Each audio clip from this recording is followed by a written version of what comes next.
America ने कहा है कि हम निगरानी कर रहे हैं, अगर भारत प्रत्यक्ष या अप्रत्यक्ष रूप से रशियन तेल खरीदता पाया जाता है तो हम उस पर फिर से 25% टैरिफ लगा देंगे।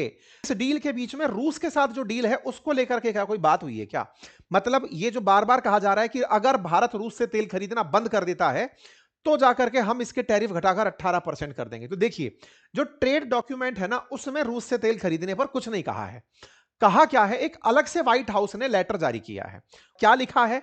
इन्होंने लिखा है कि फॉरेन पॉलिसी अमेरिका को किसी तरह की थ्रेट ना आए, इसलिए इन्होंने फिलहाल के लिए इंडिया पर से 25% टैरिफ हटाए हैं। लेकिन इस लाइन में यहां पर एक बात ट्रंप की तरफ से कही गई है और वो ये है कि मेरे द्वारा भारत के ऊपर जो 25% टैरिफ लगे हैं ये पूरी तरह से मॉनिटर किए जाएंगे। इसमें लिखा गया है, the secretary of commerce in coordination with secretary of state, secretary of treasury and any other senior official of secretary of commerce deem appropriate shall monitor whether India resumes directly or indirectly importing Russian Federation। यहां पर यह बात देखने योग्य है कि इन्होंने इस बात को बहुत ज्यादा तवज्जो दे दी है कि हम यहां पर देखेंगे कि indirectly importing Russian Federation oil as defined in section 7 executive order this and this. इसका मतलब यह है कि I should take additional action as to India including whether I should reimpose the additional ad valorem rate of duty of 25% on import of articles of India। मतलब क्या है? इन्होंने साफ साफ कहा है कि हम अब यहां से आगे कॉमर्स मिनिस्ट्री के माध्यम से, गृह मंत्रालय के माध्यम से, वित्त मंत्रालय के माध्यम से निगरानी करेंगे कि क्या इंडिया रूस से तेल खरीद रहा है। अगर इंडिया रूस से तेल खरीदता हुआ पाया जाता है तो फिर हम उनके ऊपर एडिशनल 25% टैरिफ लगा देंगे। अगर आप इस मैप को ध्यान से देखें तो ये वो मैप है जो भारत का मैप है। भारत आधिकारिक रूप से जिस मैप को मानता है। इस मैप में दिक्कत क्या है? पाकिस्तानियों को दिक्कत है, चीनियों को दिक्कत है। कैसे? पाकिस्तानी लोग इस मैप के अंदर जो हिस्सा मानते हैं उनका कहना है कि हम तो ऑलरेडी पाकिस्तान ऑक्यूपाइड कश्मीर में इतना हिस्सा कवर करके बैठे हैं। चाइना वाले कह रहे हैं हम इतना करके बैठे हैं। तो अक्सर ये होता है कि अमेरिका जब भी ये मैप जारी करता था तो यहां पर इस प्रकार से डॉटेड लाइन लगा करके जारी करता था। वहीं पर चाइना जब जारी करता था, मतलब इस तरह से अमेरिका भी अक्सर पाकिस्तान के जो ऑक्यूपाइड कश्मीर है और चाइना के द्वारा जो ऑक्यूपाइड एरिया है उन दोनों को डॉटेड लाइन से दिखाता था। लेकिन इस मैप में इन्होंने कंप्लीट मैप दिखाया है।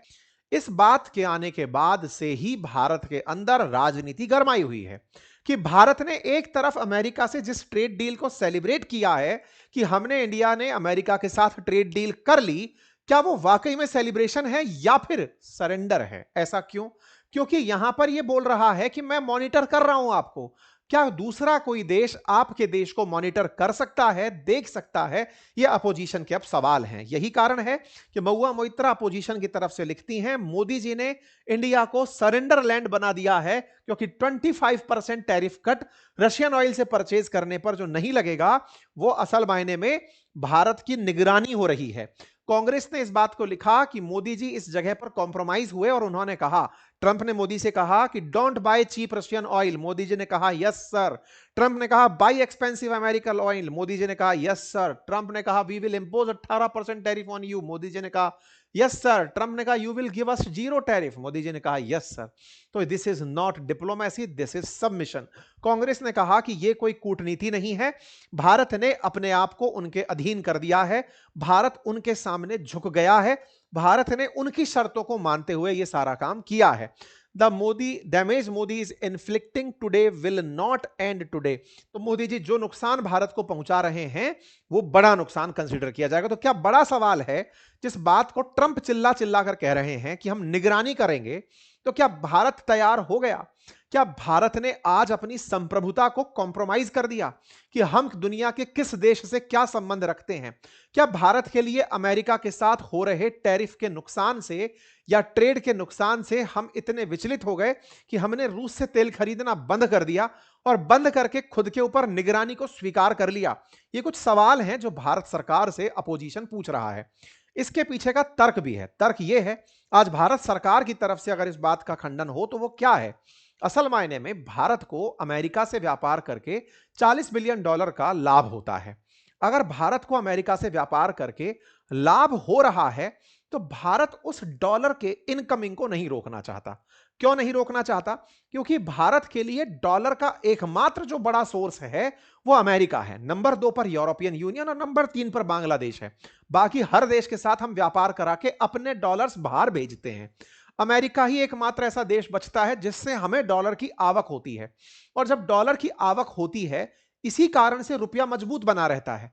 ट्रेड डील के होते ही रुपया लगभग 2 रुपए तक मजबूत हो गया डॉलर के मुकाबले, क्योंकि डॉलर की आवक सुनिश्चित हुई, क्योंकि भारत व्यापार करके पैसा कमाएगा।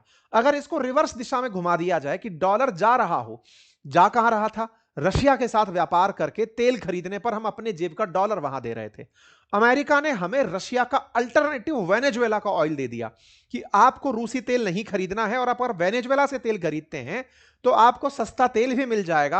आपके रिफाइनरीज जो हार्ड ऑयल रिफाइन कर पाती हैं वो आपको मिल जाएगा। आप अपनी रिफाइनिंग कैपेसिटी बढ़ाइए और तेल को बेचिए। भारत का अपना स्टैंड है कि हम किसी एक देश से तेल नहीं खरीदते, हम मल्टीपल देश से तेल खरीदते हैं।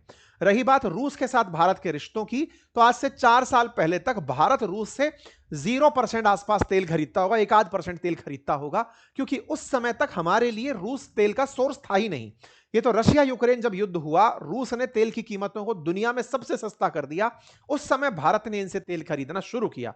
तो कुल मिलाकर के भारत अगर रूस से आज तेल नहीं खरीद करके भी 4 साल पहले रूसी वाले जो संबंध थे उन तक भी बरकरार रह जाता है, जो भी अमेरिका को बड़े चुभते थे, जिनमें डिफेंस डील और तमाम प्रकार के हमारे और उनके रिश्ते थे, उन सब के साथ भी भारत को लगता है कि अगर वो डॉलर के आने को सुनिश्चित कर पाए तो वो देश की बड़ी विन होगी। ऐसा क्यों? सरकार की मजबूरी कहां फंसी? आज जिस प्रधानमंत्री मोदी के लिए यह कहा जा रहा है कि साहब एप्स्टीन फाइल में आप ट्रैप हो गए, असल मायने में देश के समय इस समय एक बड़ा संकट यह है कि प्रधानमंत्री को यह पता है कि अगर मेरे देश की अर्थव्यवस्था गिरती है, डॉलर की कमी होती है, एफडीआई फॉरेन डायरेक्ट इन्वेस्टमेंट देश में कम आता है, क्योंकि अमेरिका के प्रभाव में दुनिया के सारे देश चल रहे हैं, कोई कुछ नहीं बोल पा रहा है। ना रशिया बोल पा रहा है, ना रशिया बचाने जा पाया वेनेजुएला को, ना चाइना बचाने जा पाया वेनेजुएला को, ईरान के नाम पर भी सब चुप बैठे हुए हैं। दुनिया का कोई देश अमेरिका के सामने खड़ा नहीं हो पा रहा है। ऐसे में अगर हम अमेरिका के सामने केवल विपक्ष के उकसावे पर जाकर खड़े हो गए कि नहीं नहीं साहब, जैसा हुआ पहले भी भारत के प्रधानमंत्री को उकसाया ही तो गया था कि ऑपरेशन सिंदूर पर आप कुछ बयान नहीं देंगे, आप ट्रंप के ऊपर कुछ बयान नहीं देंगे, तो हमारा देश तो पॉलिटिक्स में चल रहा है। तो ऐसे में हमको ज्यादा बड़ा नुकसान किस विषय पर हो रहा है? ज्यादा बड़ा नुकसान देश की पॉलिटिक्स में हो रहा है कि इंटरनेशनल ट्रेड में हो रहा है? तो यहां पर अभी ठंडा करके खाने को सबसे बेस्ट समझा गया है कि सुनो रशिया, जब तुम खुद ही तुम्हारा स्टैंड नहीं ले पा रहे तो हम तुम्हारा स्टैंड क्या ही लें। रशिया से खुद से कहा जा रहा है कि भाई तुमने कुछ दिन पहले डिफेंस एग्रीमेंट वेनेजुएला से किया, बचाने के लिए तुमसे उसके लिए निकला नहीं गया। ईरान को तुम्हारी सबसे ज्यादा जरूरत है, उसने तुम्हें शहीद ड्रोन दिए थे, तुमने उसके नाम पर अभी तक कोई स्टैंड नहीं लिया। तुम खुद के लिए तो खड़े नहीं हो पा रहे हो, हमारे लिए क्या? तुम्हारे ऊपर कोई सैंक्शन अमेरिका ने लगाए, तुम्हारा माल नहीं बिक पा रहा, हम अपने आप को बचाएं कि तुम्हारे साथ मित्रता को बचाएं, जो मित्रता पैसे लेकर हो रही थी। रूस फ्री में तो तेल दे नहीं रहा था, पैसे लेकर के अगर व्यवहार निभा रहे थे तो तुम्हारी हम आवश्यकता बन गए थे। तो इस मित्रता में हम अपना कब तक नुकसान करवाएं? अब भारत इस मामले में सेल्फिश होकर के अमेरिका के साथ चल पड़ा है, लेकिन इस सेल्फिश होकर के हम डॉलर के इंपोर्ट को सुनिश्चित कर लिए कि डॉलर बढ़िया मात्रा में आएगा, ट्रेड डील बढ़िया हो जाएगी। लेकिन लोकल मुद्दे पर इसको दिखाया कैसे जा रहा है कि मोदी जी को कॉम्प्रोमाइज कर दिया गया है। कहा गया है कि आपका एप्स्टीन फाइल में नाम है, अब आपको रूस से तेल खरीदना बंद करना है, अमेरिका आपको मॉनिटर कर रहा है। जबकि ट्रंप का यह बोलने का अंदाज हमेशा से है कि वो किसी भी देश के ऊपर बयान यही देता है। देश भारत के लिए ही संप्रभुता का उल्लंघन नहीं है ट्रंप का बयान। इस समय तो दुनिया का हर देश अपनी स्वतंत्रता को लेकर संघर्ष कर रहा है कि हमको, हर व्यक्ति को तो यह आदमी बोल यही रहा है कि तुमको मैं इस तरह से देखता हूं। कुछ दिनों पहले डेनमार्क को जिस तरह से थ्रेट कर रहा था, दुनिया के जिस तरह से दुनिया भर के देशों को यह बयानबाजी में कह रहा था कि मैं तुम्हारे लिए यह कर दूंगा और वो कर दूंगा, हर देश की संप्रभुता को तो इस आदमी ने चैलेंज किया हुआ है। तो फिलहाल भारत ट्रेड डील के माध्यम से इसको बहुत इजी मूव बनाकर आगे निकाल रहा है, लेकिन देखना होगा कि सत्ता पक्ष विपक्ष के सामने इसे कैसे हैंडल कर पाता है। कुल मिलाकर तेल के इंपोर्ट की बात हो तो यह भारत की सरकार के लिए एक बड़ा चैलेंज होगा। अमेरिका और रूस को साध कर चलना बड़ा चैलेंज है। जहां तक बात हो एग्रीकल्चर की, तो एग्रीकल्चर में हमें निश्चित ही इनके साथ लाभ होगा। और अब भारत ने यूरोपियन यूनियन और यूएस के साथ, जिन जो हमारे लार्जेस्ट ट्रेडिंग पार्टनर्स हैं, उन दोनों के साथ ट्रेड डील कर ली है, जो भारत के एक्सपोर्ट्स को और भारत के बाजार को बड़ा बनाने में उपयोगी हो सकती है। लेकिन इनका क्या? इनको हाल ही में जिस बात की मिर्ची लगी वो ये कि भारत का संपूर्ण नक्शा जारी हो गया। अमेरिका वो नक्शा जारी कर दिया जिससे इनको मिर्ची लग गई कि भाई पीओके पूरा भारत का है। भाई साहब, पाकिस्तान के अंदर पाकिस्तान की संसद में शहबाज शरीफ को बोलना पड़ा इसके चलते कि हम पीओके को लेकर रहेंगे।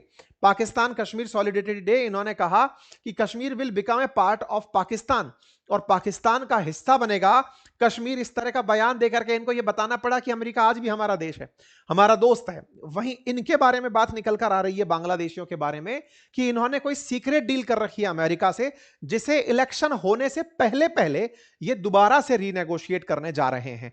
यहां पर बांग्लादेश में इलेक्शन है, काफी दिन से अपन ने बांग्लादेश कवर भी नहीं किया है। तो जो टैरिफ्स के बारे में बात थी, बोले उस चीज को यूनुस जो है वो सेंसिटिव तरीके से फिर से बात करने जा रहे हैं कि साहब हमारी जो गुप्त डील हो रखी है आपसे, उसको आप दोबारा से एक बार देख लीजिए, क्योंकि भारत को आपने ट्रेड में राहत दे दी है। हमारा क्या होगा, क्योंकि ऑलरेडी बांग्लादेश पर 20% टैरिफ पड़ता है, भारत पर 18% पड़ेगा। ऑलरेडी बांग्लादेश के कई कारखाने बंद हो रहे हैं, इस पर हम सेशन भी किए हैं। ऐसे में अगर भारत का और सस्ता माल अगर बांग्लादेश से अमेरिका जाने लगा तो बांग्लादेश को और नुकसान हो जाएगा, क्योंकि पहले भी यूरोप के अंदर हमारी एंट्री हो गई है, अब अमेरिका में भी हमारी एंट्री हो जाएगी कपड़े के अंदर और अपरेल टेक्सटाइल के अंदर। ऐसे में बांग्लादेश को फिर से जाना पड़ रहा है अमेरिका कि सर जल्दी से कोई हमारे साथ सीक्रेट डील कर लो। अब देखो, जियोपॉलिटिकल जो मुद्दे हैं अब वो राष्ट्रीय मुद्दों के अंदर कंसीडर होने लगे हैं। ये ओवर एक्सपोजर जो भू राजनीति का है वो हमारे देश की सरकार देश में कैसे हैंडल करती है, ये देखने वाली बात होगी। आज सरकार को ये रियलाइज हो रहा होगा कि एक समय तक जब भू राजनीति लोगों को समझ में नहीं आती थी, जियोपॉलिटिक्स समझ में नहीं आती थी, तब तक लोगों के लिए देश की राजनीति ही बड़ी होती थी। अब हर व्यक्ति भू राजनीति जियोपॉलिटिक्स समझने लगा है, तो उसे सब बातें समझ में आने लगी हैं। खैर, फिलहाल के लिए इतना ही। आप लोग इस विषय पर क्या सोचते हैं, अपनी राय जरूर दीजिएगा कमेंट बॉक्स में। हमारे चैनल को सब्सक्राइब कीजिएगा, चैनल पर नए हैं तो अपने साथियों को साथ भी इसको साझा करिएगा। हमारे कोर्सेज म्यूचुअल फंड्स और मार्केट की लर्निंग के उपलब्ध हैं बातें बाजार की एप्लीकेशन पर, आप उन्हें चेक कर सकते हैं। बहुत बहुत धन्यवाद।